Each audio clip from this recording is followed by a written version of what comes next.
কে দিল পিরিতের বেড়া লিচুর বাগানে, কে দিল পিরিতের বেড়া লিচুর বাগানে।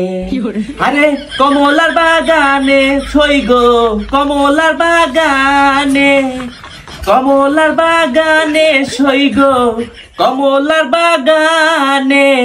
কে দিল পিরিতের বেড়া লিচুর বাগানে, কে দিল পিরিতের বেড়া লিচুর বাগানে।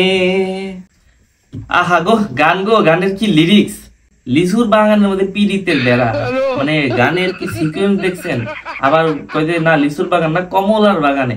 এককালে মানে যখন আমরা গান শুনছি ছোটবেলায় বা 90 দশকের বা 2000 দশকের যে গানগুলা, এই গানগুলা কিন্তু হৃদয় বা তারও আগে পুরাতন যে গানগুলা সেগুলো কিন্তু হৃদয়ের মধ্যে লাগে। গানের প্রত্যেকটা কলি হচ্ছে হৃদয়ের মধ্যে লাগে। আর এখন যে গানগুলো আসতেছে মাঝে মাঝে বুঝছেন, এগুলো আসলে গানের কাতারে পড়ে বলে আমার মনে হয় না। আমার পার্সোনালি ভাই একদমই ভালো লাগে না, কারণ গান হৃদয়ের কথা বলবে, তাই না? গানের প্রত্যেকটা কথা হচ্ছে হৃদয়ের মধ্যে লাগবে। গান হচ্ছে একটা আবেগ, তো সেইখানে মানে আবেগ কি বলবো, এখনকার গান শুনলে আমার হাসি পায়। এই গানটা আপনাদের কেমন লাগছে একটু মন্তব্য করেন। আমি নিজে গান ভালোবাসি, কিন্তু এই গানটা একদমই আমার কাছে ভালো লাগছে। খ্যাত খ্যাত খ্যাত।